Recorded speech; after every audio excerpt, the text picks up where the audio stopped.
ورحمۃ اللہ وبرکاتہ۔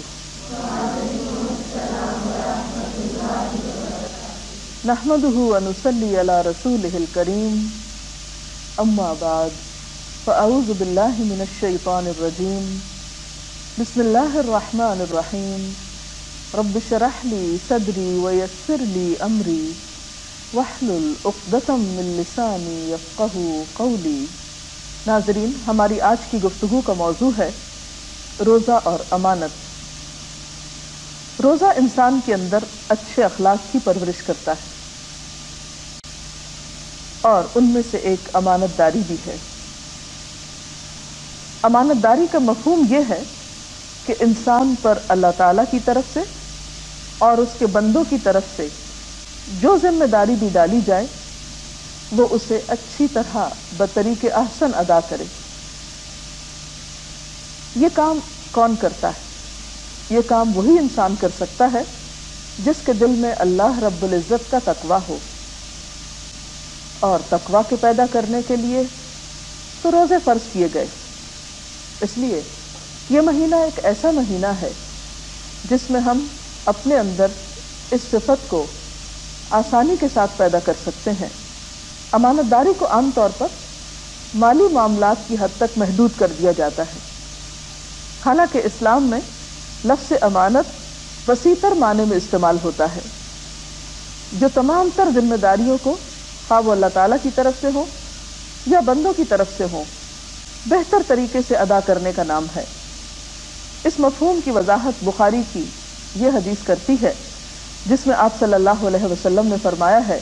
کلکم راع وکلکم مسئول عن رعیتہ، فالامام راع ومسئول عن رعیتہ،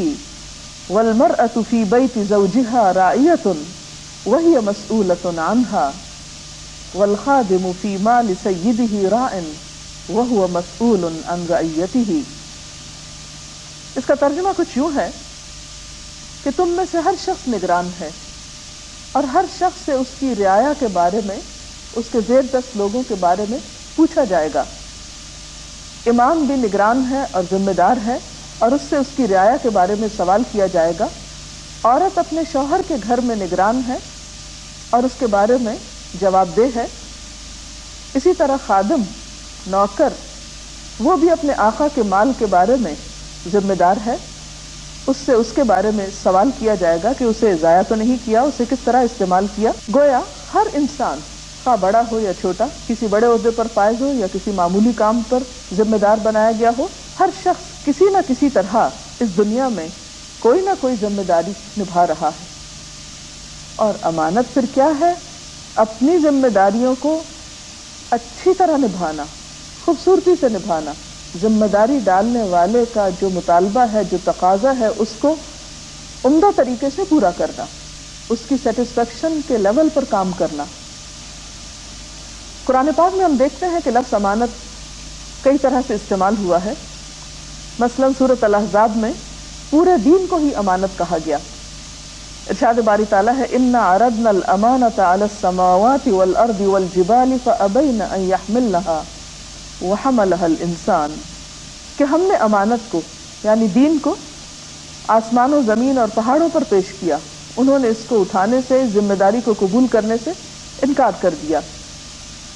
اسی طرح سورۃ النساء میں اللہ تعالیٰ امانات کا لفظ عہدوں کے لیے استعمال کرتے ہیں۔ ارشاد باری تعالیٰ ہے، ان اللہ یأمرکم ان تؤدوا الامانات الی اہلہا، کہ بے شک اللہ تعالیٰ تمہیں حکم دیتا ہے کہ تم امانتیں یعنی عہدے، منصب ان کے اہل لوگوں کو ہی دیا کرو۔ آپ صلی اللہ علیہ وسلم نے فرمایا، جب امانت میں خیانت ہونے لگے تو پھر قیامت کا انتظار کرو۔ لوگوں نے دریافت کیا کہ یا رسول اللہ صلی اللہ علیہ وسلم، امانت میں خیانت سے کیا مراد ہے؟ آپ نے فرمایا،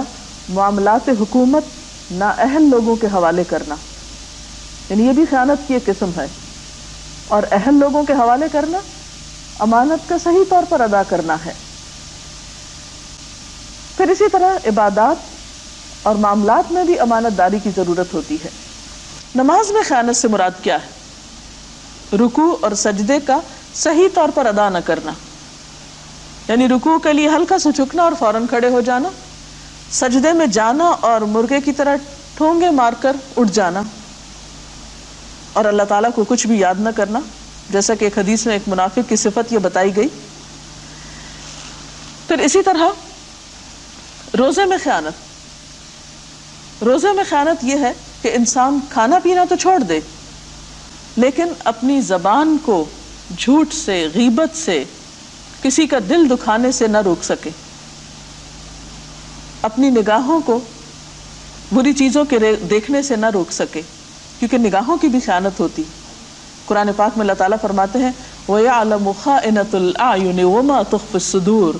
وہ جانتا ہے نگاہوں کی خیانت کو اور جو کچھ دل چھپاتے ہیں یا سینے چھپاتے ہیں، اپنے اندر جو بھی راز رکھتے ہیں اس کو سب پتہ ہے، اس کے لیے کوئی راز نہیں ہے۔ اور گفتگو کی خیانت کیا ہے کہ کوئی شخص آپ کو امین بنائے، کوئی شخص آپ کو اپنا راز دے اور ساتھ ہی تاکید کرے کہ آپ اس کا ذکر کہیں اور نہ کریں، اور آپ اس سے وعدہ بھی کر لیں اور اس کے بعد پھر کوئی نہ کوئی تعویل کر کے بہانہ ڈھونڈ کر اس کی بات کو دوسرے تک کر دیں۔ آپ صلی اللہ علیہ وسلم نے فرمایا جب دوران گفتگو کوئی شخص ادھر ادھر دیکھتا ہے اس امر کا اہتمام کرنے کے لیے کہ کوئی اور تو نہیں سن رہا، تو اس کی یہ گفتگو تمہارے پاس امانت ہوتی، پھر تمہارے لیے جائز نہیں کہ تم اس کی اس گفتگو کو کسی دوسرے تک کرو۔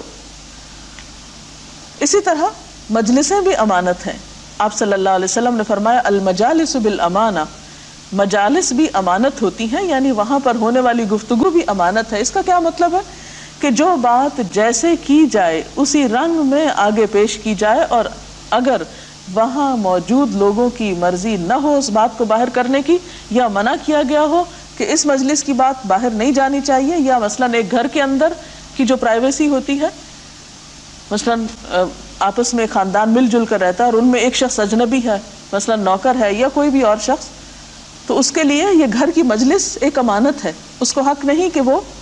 گھر سے باہر جا کر ان باتوں کو دوسرے لوگوں سے یا غیر متعلقہ لوگوں سے کرے۔ اسی طرح اچھا مشورہ دینا بھی امانت کا حق ادا کرنا ہے۔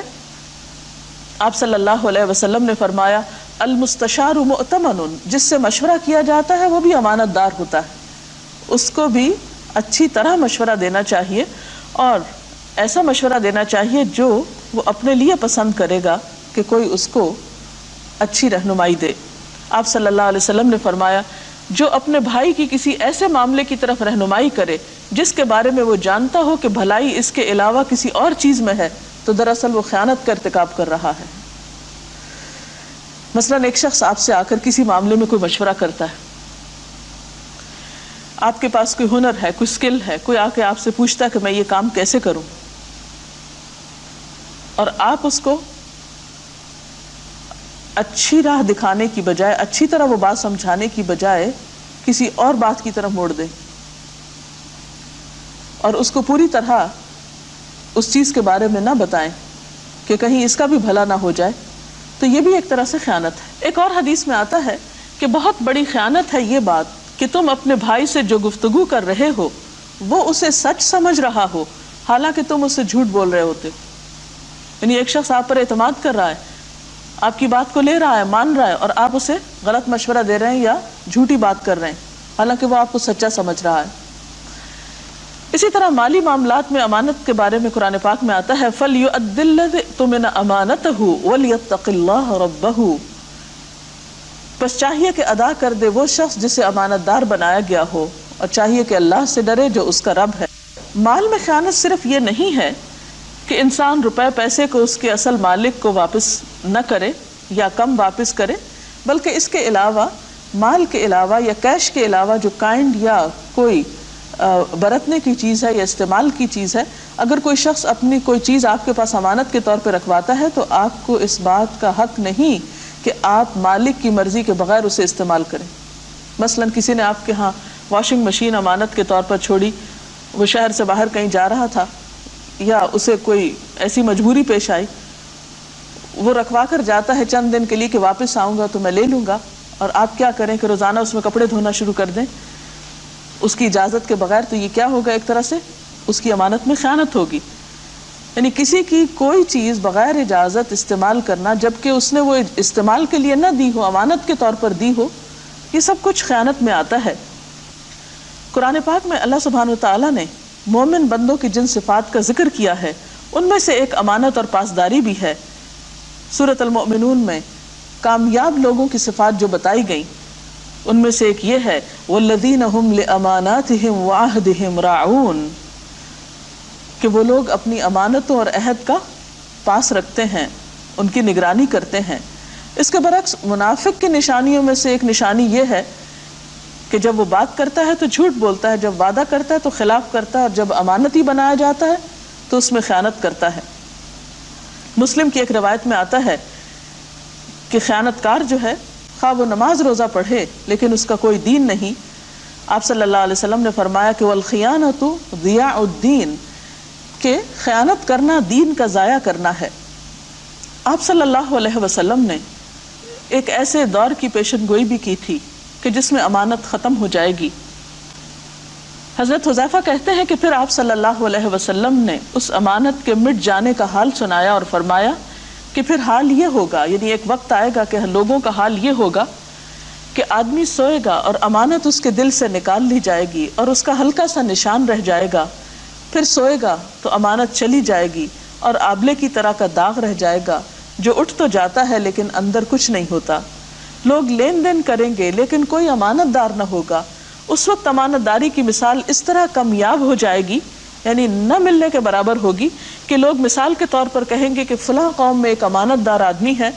اور امانت دار آدمی کی تعریف یہ ہوگی کہ کیسا عقل مند، خوش مزاج اور بہادر ہے، حالانکہ اس کے دل میں رائی کے دانے برابر بھی امانت داری نہ ہوگی۔ یعنی ایسے حالات دنیا میں پیش آئیں گے کہ جب لوگوں کے اندر سے اس کا احساس ہی ختم ہو جائے گا کہ امانت بھی دین کا ایک حصہ ہے۔ آپ صلی اللہ علیہ وسلم کی ایک حدیث کے مطابق مسلمانوں کو تو اس سے بھی خیانت کی اجازت نہیں دی گئی جو ان سے خیانت کر لے۔ آپ نے فرمایا لا تخن من خانک، جو تم سے خیانت کرتا تم اس سے خیانت نہیں کر سکتے، یعنی خیانت کے جواب میں خیانت نہیں کرو گے۔ پھر اسی طرح آپ صلی اللہ علیہ وسلم کے بارے میں حضرت انس کہتے ہیں کہ آپ صلی اللہ علیہ وسلم کا کوئی خطبہ ان الفاظ سے خالی نہ ہوتا تھا، لا ایمان لمن لا امانت لہ ولا دین لمن لا عہد لہ، اس شخص کا تو ایمان ہی نہیں جس کے پاس امانت نہیں، جس کے اندر امانت کا پاس نہیں اس کا ایمان ہی نہیں، ولا دین، اور اس کا دین ہی نہیں، لمن لا عہد لہ، جس کے اندر عہد کی پاسداری نہیں۔ تو اللہ تعالیٰ سے دعا ہے کہ وہ اس رمضان المبارک میں روزوں کی اس تربیت سے ہمارے اندر بہترین امانت پیدا کرے۔ امانت کا کس طرح لوگوں کے اندر رواج پیدا کریں کہ لوگ امانت کرنا شروع کریں، کیونکہ اتنی خیانت ہے ہمارے معاشرے میں آج کل۔ بات یہ ہے کہ جب بھی آپ کسی چیز کو لوگوں کے اندر عام کرنا چاہیں تو سب سے پہلے اس کے بارے میں شعور بیدار کرنا ہوگا، اویئرنیس پیدا کرنی ہوگی، اس کا احساس دلانا ہوگا، امانت داری کے فائدے بتانے ہوں گے، امانت ادا نہ کرنے کے، خیانت کے نقصانات بتانے ہوں گے۔ اور جو شعور بیدار ہوگا اور خصوصاً دلوں میں تقویٰ ہوگا، اللہ کا ڈر پیدا ہوگا، جواب دہی کا احساس ہوگا، تو پھر یہ اخلاق انسان کے اندر پرورش پا سکتا ہے۔ آپ دیکھیے کہ کوئی پھول یا پودا کتنا بھی عمدہ کیوں نہ ہو، اگر اس کے لیے ایک مناسب ماحول نہیں، اگر زمین صحیح طور پر تیار نہیں، موسم اس کے موافق نہیں، تو آپ دیکھیں گے کہ وہ مرجھا کر رہ جائے گا۔ بالکل اسی طرح دین کی دی ہوئی تعلیمات بہت خوبصورت ہیں، لیکن جب تک ہمارے دل اس کو قبول نہیں کرتے، دلوں کے اندر ایکسیپٹنس نہیں، اس وقت تک وہ چیزیں کتابوں میں تو ہیں، اخلاق میں نظر نہیں آئیں گی۔ تو اس کے لیے ضروری ہے کہ ایک فضا پیدا کی جائے، شعور بیدار کیا جائے، تو انشاءاللہ لوگوں کے اندر پھر